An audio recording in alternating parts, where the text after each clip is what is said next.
가지고 요단강을 이렇게 건너라는 제목으로 말씀을 나누기를 원합니다. 지난주에는 이제 2장에서 이스라엘 백성들이 정탐꾼을 보냈던 그 지명 이름이 시딤입니다.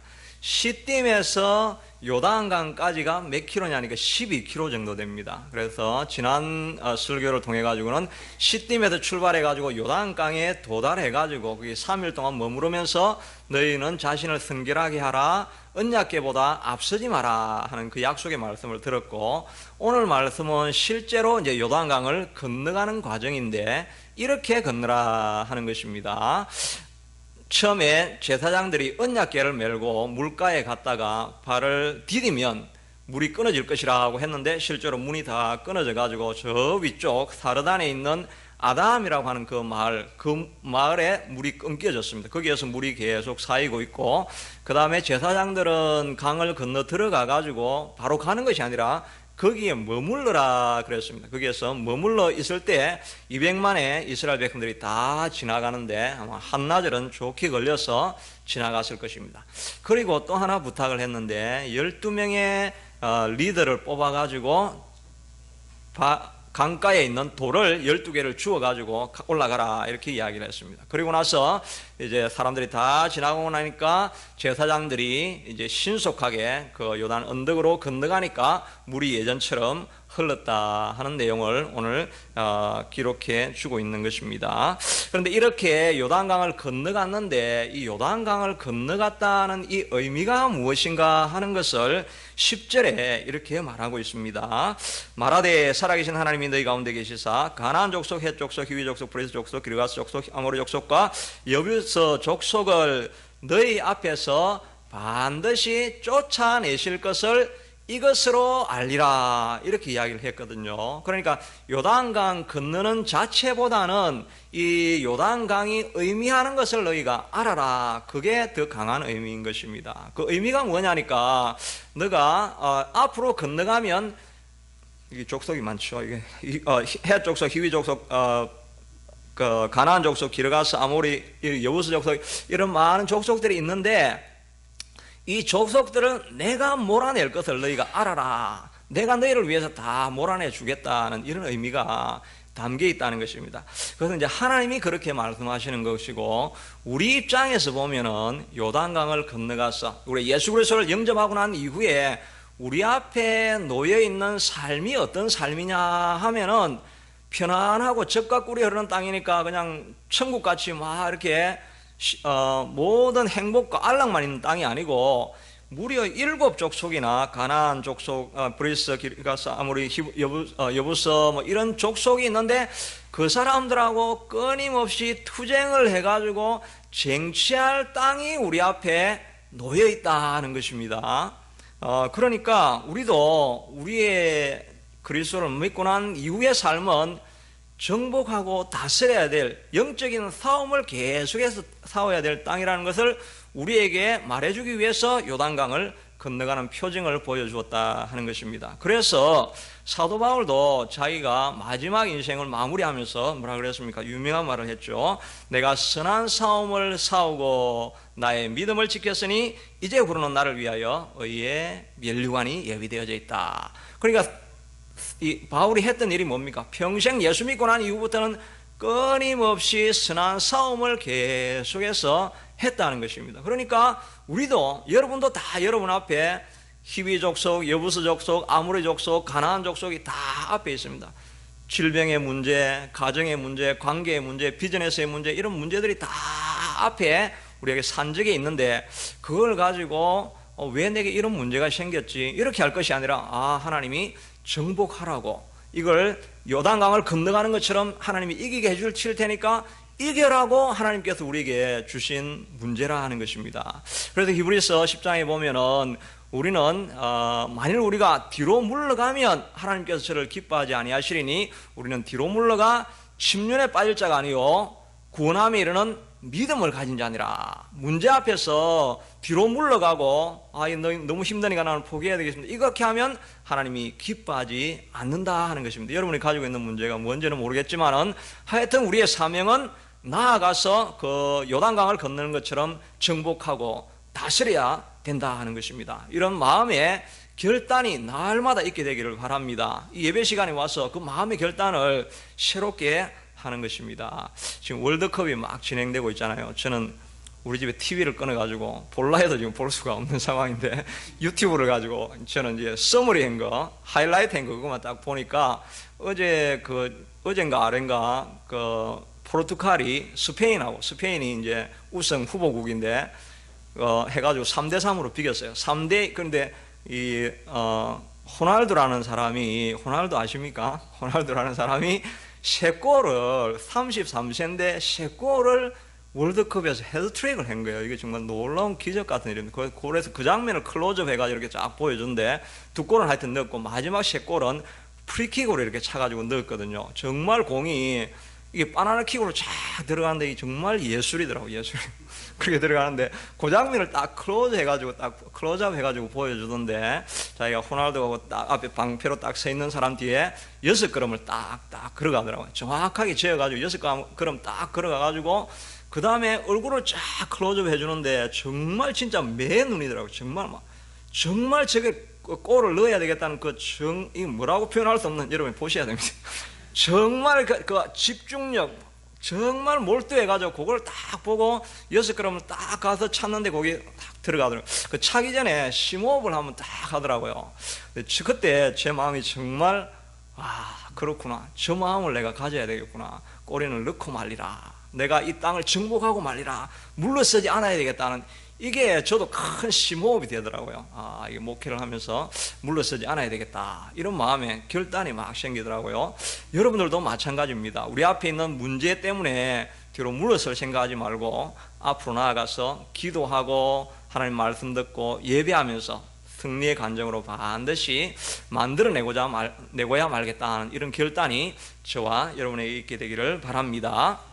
그래서 오늘 본문은 이 요단강을 하나님께서 어떻게 건너게 하셨는가 하는 몇 가지 승리하는 원리를 제시해주고 있는데 그 몇 가지를, 3가지를 살펴보려고 하는 것입니다. 첫째는 하나님은 지도자에 대해서 관심을 집중하신다 하는 것을 알 수가 있습니다. 우리 여호수아서 1장 1절에도 나오는 이야기가 여호수아에 대한 이야기죠. 여호수아야, 너는 마음을 강하게 하고 극히 담대하라. 내가 어디로 가든지 내가 너와 함께 할 것이다. 이 약속을 전해줬고, 오늘 읽었던 본문 그 맨 앞에도 보면 3장 7절에 여호와께서 여호수아에게 이르시되 내가 오늘부터 시작하여 너를 온 이스라엘의 목전에서 크게 하겠다. 오늘 이 요단강 건너는 사건을 통해 가지고 너의 리더십을 내가 확고하게 해줄 것이고, 이 일을 통해서 내가 너를 높여주겠다. 이 여호수아에 대한 약속의 징표로 요단강을 건너가는 것을 볼 수가 있는 것입니다. 어느 모임이나 리더십이 굉장히 중요하죠. 그래서 한국 교회도 마찬가지고 다 지금 어려움이 당하는 게 리더십에 이렇게 어려움이 있기 때문에 그런 것입니다. 그러니까 리더십을 하나님이 공고하게 해주시는데, 이때 하나님은 내가 너를 높여주겠다 이렇게 이야기를 하고 있습니다. 영어로 보니까 Today I will exalt you. 내가 너를 높여주겠다. 하나님은 지도자를 이렇게 높여주겠다 이렇게 하시는데, 지도자의 입장에서는 교회에서는 지금은 제가 리더가 되어 있으니까 리더가 되고, 여러분들도 다 교회에서 또 리더가 될 수 있고 직장과 가정에서 리더가 다 될 수가 있죠. 리더가 되게 하기 위해서는 하나님께서 내가 너를 높여주겠다 하는 것은 하나님의 입장이고, 내 입장에서 볼 때는 내가 무엇을 하든지 간에 내가 리더십이 공고해지고 나로 말미암아 업적이 생기고 이렇게 할 때는 반드시 내가 생각해야 될 것은 내가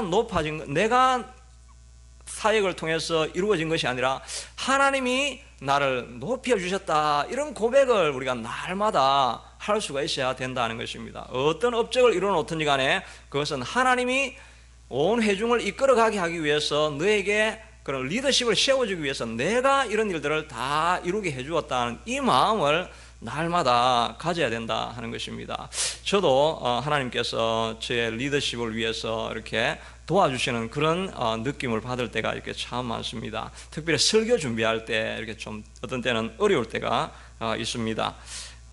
보통 이게 요즘은 수요일 하고 그 다음에 바로 그 다음 날 목요일 새벽 예배를 해야 되니까 하루에 2설교를 다 준비 안 해놓으면 밤에 이제 잠을 못 잡니다. 그런 어려움이 있는데, 그래서 조금이라도 시간 놓치고 타이밍 놓쳐버리면 고생을 많이 하게 되는데, 이번 목요일은 제가 좀 힘들어서 이게 수요일 예배를 아주 신나게 잘 드리고 가가지고 보니까 이제 목요 설교가 잘 준비가 안 된 거예요. 그래서 준비를 막 이렇게 하려고 하는데도 생각도 안 나고 막 머리는 팽팽 돌고 이제 잠은 오고 이래가지고 모르겠다 자버리자 이래가지고 잤어요. 자가지고 한 3시 반쯤 이렇게 일어나가지고 말씀을 딱 묵상하는데, 그때 세례 요한에 대한 말씀의 묵상인데 주제가 하나 정도는 이렇게 생각이 되는데 다른 내용들이 생각이 안 나는 것입니다. 그런데 묵상을 하고 있는데 하나님이 들려주셨던 말씀이, 그 세례 요한에게 내가 누구냐 이렇게 물어볼 때 나는 외치는 자, 광야에서 외치는 소리다 하는 이 단어가 제게 딱 들어오는 거예요. 그래가지고 이건 제가 새벽 예배 때 했던 내용이긴 한데 그때가 이제 녹화가 안 된 부분이 있어요. 그래서 오늘 제가 다시 한 번 더 말씀드릴 수 있는 기회가 되는데, 소리다 하니까 나는 소리를 내는 사람이다 이렇게 하면 되는데, 그게 아니고 나는 외치는 소리다라고 하니까 I am a voice 이렇게 하면 이게 말이 이상하잖아요. 나는 소리를 치는 사람이다 해야 되는데 나는 소리다 하니까 이게 말씀이 이게 어떤 의미일까 라고 생각을 해보니까 그렇구나. 세례 요한은 자기가 아무것도 아니고 소리는 뱉고 나면 사라져 버리는 것처럼 내가 사역을 다 하고 나면 나는 사라져 버리는 존재다, 이런 의미로 나는 소리다 이런 말을 했구나, 그런 생각을 하게 됩니다. 그래서 마지막에 자기가 사역이 마쳐지고 예수님을 예비하는 사역이 끝나니까 그냥 이제 참수되어서 우리가 보기에는 좀 웨이스트로 그냥 헛되이 죽어가는 것 같지만 사명이 다하니까 그냥 소리처럼 없어져 버린 것입니다. 그것을 보면서 그렇구나, 우리가 하나님과 일할 때는 이렇게 소리같이 사라지고 말하고 없어져야 될 존재다 하는 것을 생각해 보게 된다 하는 것입니다. 그래서 그 말씀을 읽다가 제가 그럼 여기에 해당되는 어떤 좋은 말씀들, 이렇게 다른 메시지나 이런 게 없을까 보니까 거기에 딱 인터넷을 쳤는데 거기에 딱 하나님께서 준비한 그런 예화가 이런 게 있더라고요.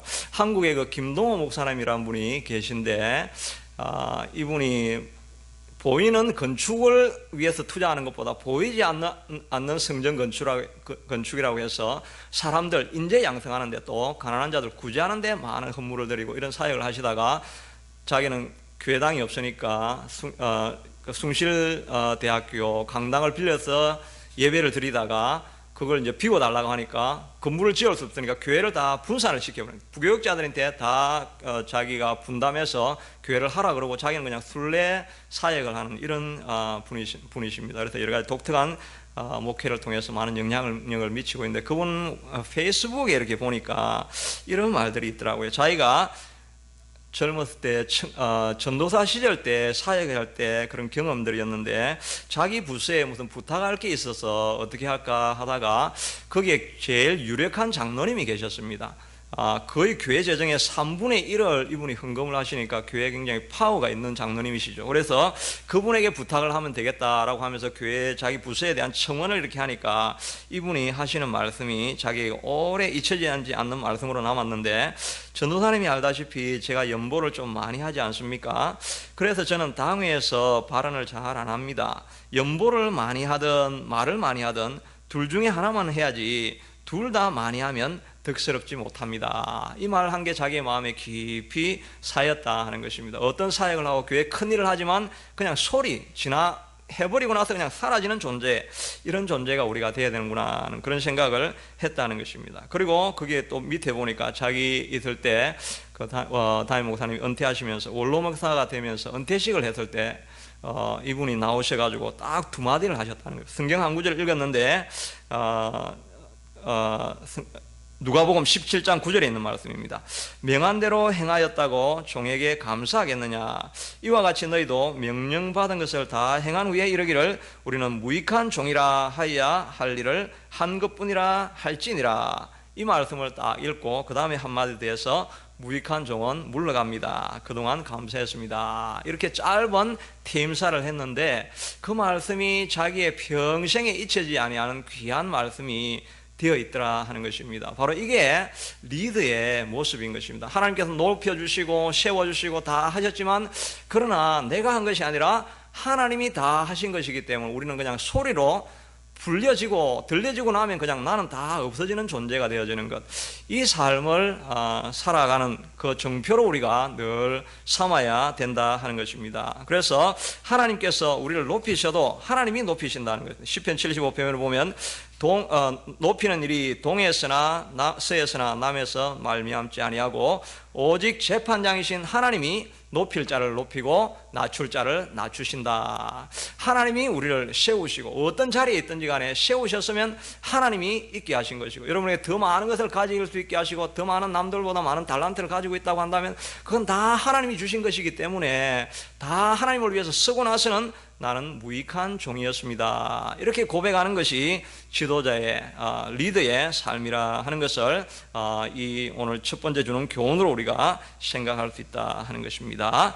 두 번째는 우리에게 주시는 말씀은 믿음의 순종을 요구하신다 하는 것입니다. 요단강을 건너갈 때 우리 앞에 놓여 있는 많은 문제를 극복하기 위해서는 여호수아 3장 15절에 보니까 요단이 곡식 거두는 시기에는 항상 언덕에 넘치더라. 궤를 맨 자들이 요단의 이름에 궤를 맨 대사장들이 발이 물에 잠기자 곧 위에서부터 흘러내리던 물이 끊쳐졌다. 이렇게 이야기를 하고 있는 것입니다. 이 사람들이 물가에 가까이 가니까 물이 수위가 좀 낮아지고 좀 위에서 끊기는 것이 보이고 이랬던 것이 아니고 그냥 무작정 그 당으로 들어갔는데 그 물이 갈라지게 되었다 하는 것입니다. 여러분이 이스라엘을 이렇게 여행을 해보면은 요단강은 한강처럼 막 그렇게 큰 강이 아니랍니다. 저도 옛날에는 뭐 그런 큰 강이 아니겠나 이렇게 생각했는데 요즘은 뭐 유튜브도 있고 그렇게 하면 관광 가이드 이렇게 다 보면 보여주는데 보면 이게 별로 넓은 땅이 아닙니다. 그리고 지금은 요르단하고 영토 분쟁 때문에 그 이스라엘에서 갈릴리에 댐을 만들어 버렸답니다. 그러니까 내려오는 물이 이제 지금 수위가 더 작아진 거죠. 그렇게 하니까 여름에는 건조기 때는 아예 바닥이 마르는 경우도 이렇게 많이 있다고 합니다. 그런데 이제 그 물이 진짜 흐를 때는 20-30m 정도 흘렀고 지금은 이 추수기니까 비가 많이 올 때라서 오늘 15절에 있는 것처럼 강물이 범람해가지고 둑을 넘어섰다고 하니까 수위도 굉장히 빨랐을 것이고 들어가면 생명의 위협이 있는 자리인 것입니다. 그럼에도 불구하고 하나님께서 들어가라고 하니까 그들이 그냥 약속의 말씀을 붙들고 제사장들이 들어간 것입니다. 순종할 때 이런 역사가 일어나게 된다 하는 것입니다. 그런데 하나님 약속이 들려오지만 우리가 순종하는 것이 이게 정말 쉽지가 않은 것입니다. 우리의 마음 가운데 한 귀퉁이에 하나님께서 이렇게 하라고 이렇게 하는 음성이 들려오는데 우리가 그걸 보통 무시할 때가 참 많이 있다는 것입니다. 그런데 그 약속의 말씀을 두렵지만 우리가 붙들어야 되는 것입니다. 엘리사가 가가지고 사르밧 과부에게 나를 먼저 공개하고 그 다음에 너 먹을 것을 먹으라고 하니까 내가 먹고 죽으려고 하는 마지막인데 그렇게 하니까 두려워하지 말고 내가 한 대로 하라고 이야기합니다. 두려워하지 말고 순종을 하면 하나님께서 역사를 일으켜 주시겠다 하는 것입니다. 지난번에 제가 말씀드린 김영길 총장님도 자기가 과학자로 있다가 갑자기 행정가로 가려고 하니까 그 심히 두렵고 떨리는 마음들이 많이 있습니다. 말씀을 듣고 많이 눈물을 흘리고 하나님이 붙들어 주실 것을 간절함으로 붙들고 이런 가운데 순종이 일어난 것입니다. 한 60년대 이야기인데 어느 목사님 간증을 이렇게 들어보니까 한 과부가 정말 10여 년 동안 어렵게 살아가지고 언제나 밀가루 죽만 먹고 이렇게 살았는데 어느 날 어떤 도움이 해가지고 살 한 부대를 이렇게 받게 됩니다. 생전 처음으로 살밥을 이제 해먹게 되어진 것입니다. 그런데 딱 그걸 먹으려고 하니까 목사님 하신 말씀이 11조를 해야 된다는데 이 생각이 난 것입니다. 그래가지고 옛날에는 성미도 이렇게 교회에 바쳤지 않습니까? 그래가지고 한 봉지에다가 살을 이렇게 담아가지고 넣어놓았는데 마음이 이제 하나님도 무심하시지 우리 벼룩의 간을 빼먹지 내가 10년 동안 밀가루 죽만 먹고 살았는데 어떻게 여기에다가 또 살 한 봉지를 또 빼앗아 가느냐 이런 마음이 들어가지고 안 되겠다 해가 다시 살을 독에 다시 부었습니다. 그래 또 누워 자려고 하니까 또 목사님 말씀이 생각해서 그래도 내가 바쳐야지 이래가지고 다시 봉지에 넣었습니다. 이거를 넣었다 뺐다 하기를 새벽 예배 전까지 그렇게 했다는 것입니다.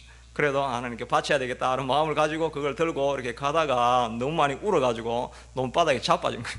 자빠져가지고 그 살을 이제 다 쏟으니까 그걸 막 썰어 담았는데 진흙 반, 살 반 이래가지고 헌금입니다 이렇게 바치니까 목사님이 아니 살을 가져와야 돼 진흙을 가져왔다고 이렇게 하면서 자초지종을 듣고 그분의 사정을 알고 간절히 기도를 했고 그분이 나중에 이제 큰 복을 받게 되었다는 그런 이제 이야기를 이렇게 들어보게 되는데 지금 말씀드리려고 하는 것은 순종이 쉽지 않다는 것입니다. 정말 하나님의 약속을 붙들려고 하려고 하면 정말 꼭 이래야 될까? 이래 안 해도 되는데 뭐 이렇게까지 할 필요가 있나? 이런 생각이 들 때가 엄청 많다는 것입니다. 저도 옛날에는 40일 이렇게 새벽 40일 아침 금식도 하고 40일 또 저녁 기도회도 하고 이렇게 할 때마다 오늘은 좀 빠지면 안 되겠나? 꼭 이래 해야만 되는 거가 아니면 또 이 금식할 때도 이거 뭐 꼭 내가 40일까지 할 거 있나 그냥 20일만 하고 그만하지 이렇게 갈등을 날 하다가 꼭 11시 50분 되면 밥을 먹습니다.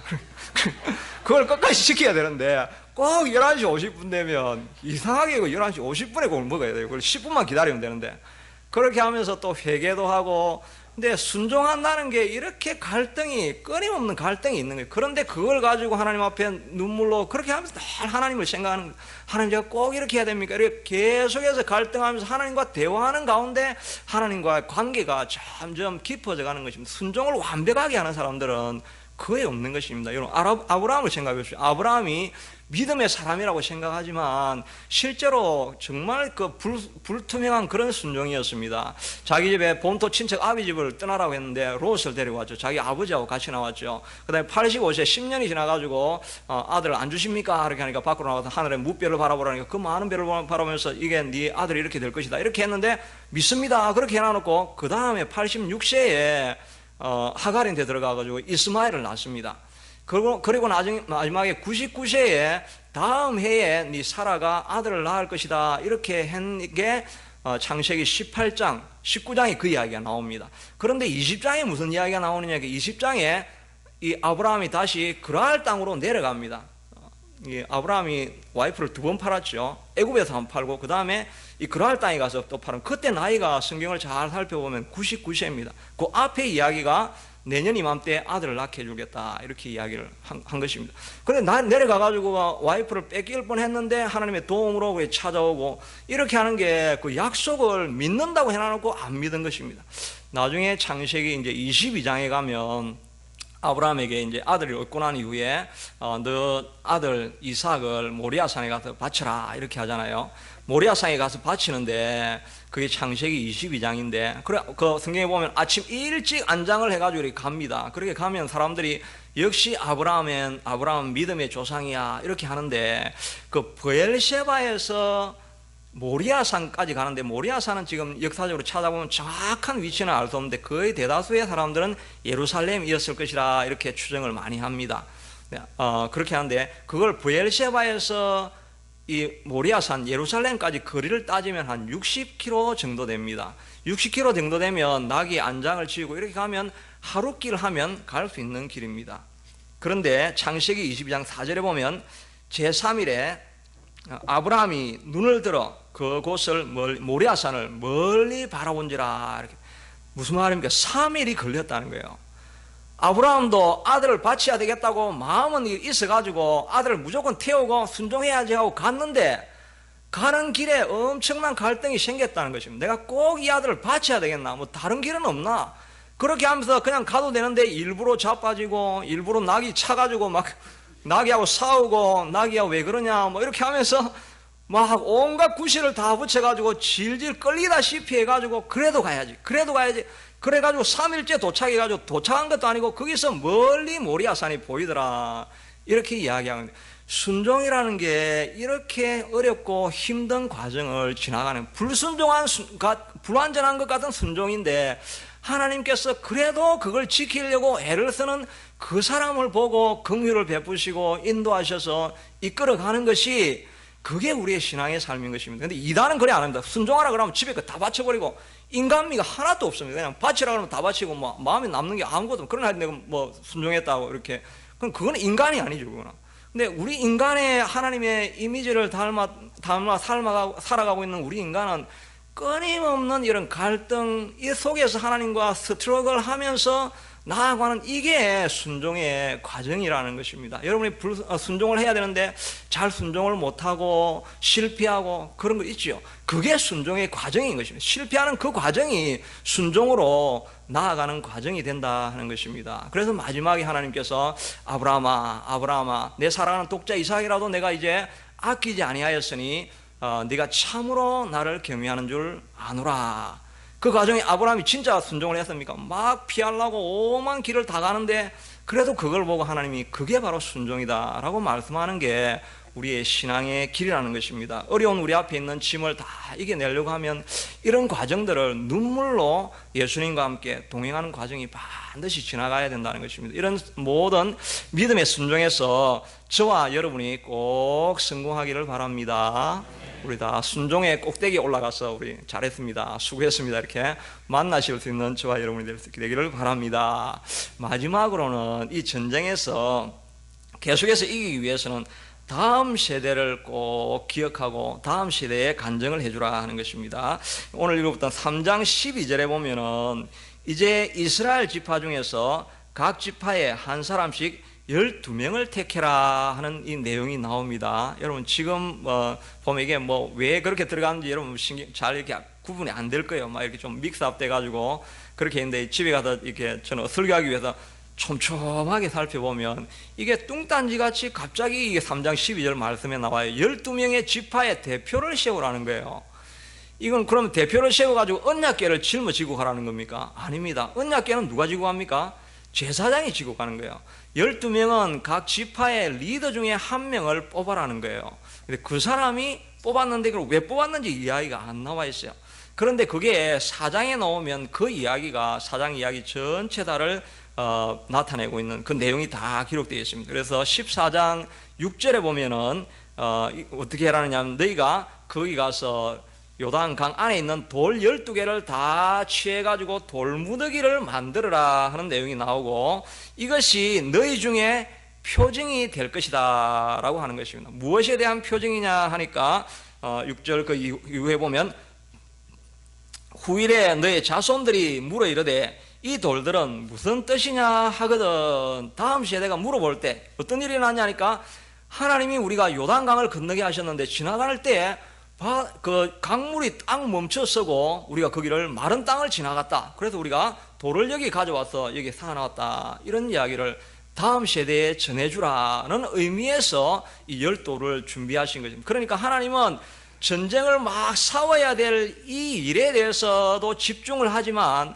하나님은 그 전쟁이 일어나는 순간순간들마다 하나님이 준비하시는 것은 그 다음 단계를 이미 준비하시는 것입니다. 반드시 12돌을 빼내가지고 이기고 나면 다음 세대에 전해줄 것을 꼭 기억하라. 그 일을 하라는 게 하나님의 중요한 메시지 중에 하나인 것입니다.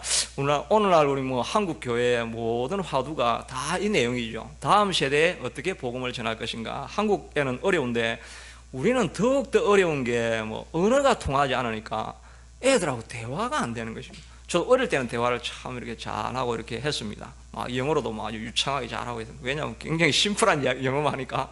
근데 요즘은 이제 전부 다 그레이드 9, 12 이제 대학생 되니까 이야기하는 게 무슨 말 하는지 모르겠어요. 저도 그 이야기 대화도 잘 안 되고 정말 이게 대화가 끊기고 도대체 이거 어떻게 다음 세대에 전달을 해줘야 될 것인가 참 고민이고 우리의 화두입니다. 늘 모든 교회가 다 이 이야기를 하죠. 다음 세대 이야기를 하는데 지금 이거는 그냥 말뿐이고 그래서 그래서 구체적인 대안이 뭐냐는 이건 내는 사람이 이게 없는 것입니다.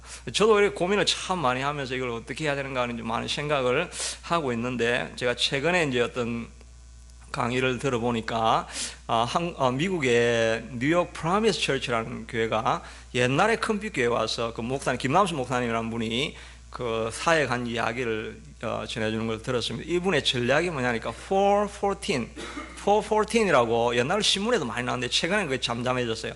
이게 자기가 선교 역사를 다 살펴보니까 어른들 선교는 있는데 4살부터 14살까지 선교는 없다는 것입니다. 그래서 자기가 선교학자들 다 불러 모아가지고 자기 교회에서 컨퍼런스도 하고 이렇게 하면서 이제 만들어낸 게 바로 414 전략입니다. 4살에서 14살까지 이 사람들을 전도하는 그게 있어야 된다는 것입니다.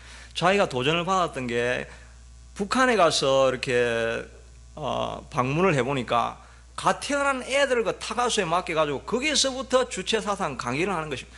그러니까 그 갓 태어난 애부터 10살까지 주체사상하고 우상화시키는 거, 이걸 교육을 다 해놓으니까 전부 다 로봇같이 완전히 의식화되어지고, 그래가지고 그 다음에 사상을 바꿀 수가 없는 것입니다.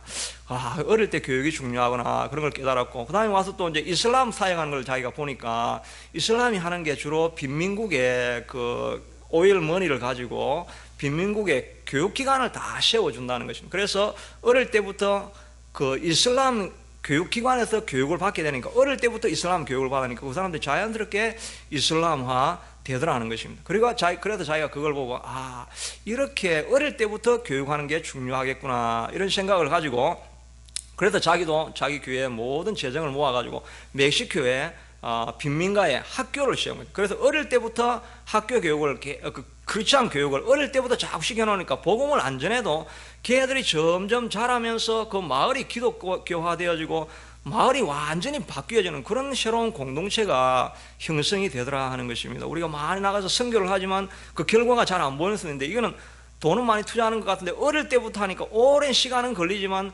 완전히 기독교화되어지는 그런 공동체로 사회가 바뀌어지더라 하는 것입니다. 이것이 꼭 뭐 전체적인 모델은 아닌데, 예를 들자면은 이렇게 다음 세대를 전하려고 하면은 이런 전략을 가지고 우리가 계속 기도하는 것이 꼭 필요합니다. 이거는 우리가 하는 일이 아니라 요단강을 우리가 다 건너가고 있지 않습니까? 건너갈 때마다 여러분 호주머니에 돌을 꼭 집어오시기 바랍니다. 다음 주에는 돌을 꼭, 교회 올 때 돌을 하나씩 꼭 가지고 오시기 바랍니다. 그래가지고 요 앞에 돌무더기를 쌓아놓고 예배를 드리든지, 정말 그렇게 생각하면서라도 다음 세대를 우리가 기억합니다. 다음 세대를 기억합니다. 구체적인 대안은 모르지만, 그런 하나님 우리가 계속 기도하면 하나님이 어떤 길을 보여주면 우리가 그 일에 따를 준비가 되어 있습니다. 이것을 우리가 꼭 할 수 있게 되기를 바랍니다. 또 이 돌무더기를 쌓아두라고 하는 두 번째 이유가 여호수아서 4장 24절에 나오는데, 거기에 보면 이는 땅의 모든 백성에게 여호와의 손이 강하신 것을 알게 하기 위해서, 주변에 있는 많은 사람들이 이 돌이 뭐냐 이렇게